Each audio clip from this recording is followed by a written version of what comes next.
Nagluto si Papa ng adobo at sinigang. At syempre lalasahan natin.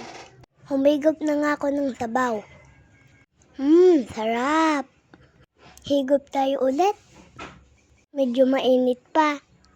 Tikman ulit natin ang adobo. At syempre sabayan ng kanin. Maraming kanin. Kain po tayo. Susubo lang nga ako ng subo. Ang sarap naman ng luto ni Papa.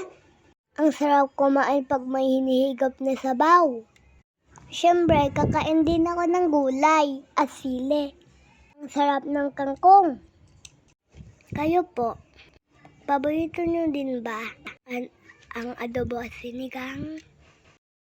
Sorry po, medyo makalat ako magkamay. Susubukan ko naman kainin yung taba sa sinigang. Pero ang sarap talaga ng sabaw. Ang lambot ng karne. Pag nasa bukid kami, gusto ko budol fight lagi. Ang sarap kumain sa daon ng saging. Siyempre, bago ako kumain, hinugasan ko muna ang kamay ko. Medyo malamig na ang sabaw, umigop ulit ako. Ang sarap-sarap ng gulay. Tinanong ako ni Papa kung masarap ang luto niya. Siyempre, opo. Napaparami ang kanin ko.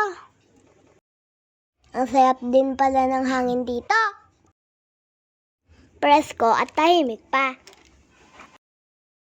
Kaya gaganahan ka talaga kumain.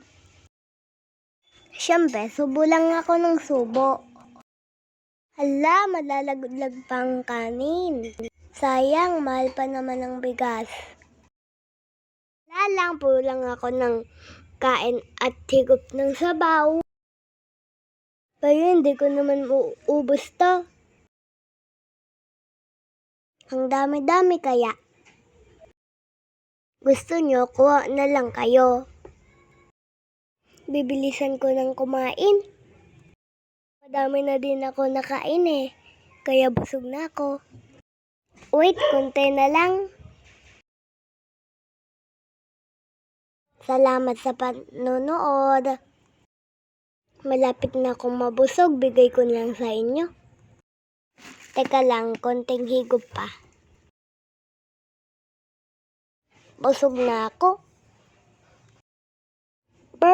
Thank you, Lord.